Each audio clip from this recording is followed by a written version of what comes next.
বাড়িতে থাকা আটা ও আলু দিয়ে দারুণ কিছু মুখরোচক রেসিপি বানাতে মন চাইলে এই রেসিপি বাড়িতে বানিয়ে দেখতে পারেন। অনেক বেশি মুচমুচে আর খাস্তা হয়, খেতেও ভীষণ ভালো হয়। তো চলুন বানানো শুরু করা যাক।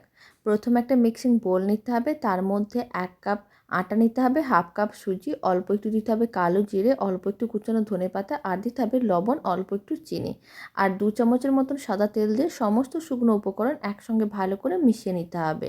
তারপরে কিছুটা পরিমাণ শুকনো উপকরণ এক সাইডে তুলে রেখে দিলাম, আর বাকিটায় অল্প অল্প জল দিয়ে একটা ডো রেডি করতে হবে।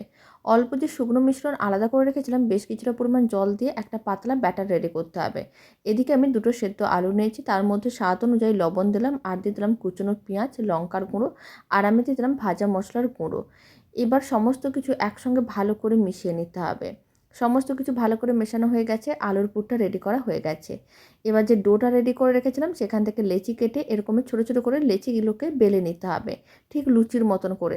তারপরে আলুর পুরটা এইভাবে একটা সাইডে রেখে দিতে হবে, তারপরে ফোল্ড করে নিতে হবে, আর ব্যাটারের মধ্যে ডুবিয়ে গরম তেলের মধ্যে দিয়ে দিতে হবে। এতে দেখতে যেমন ভালো লাগবে, খেতেও ভালো লাগবে।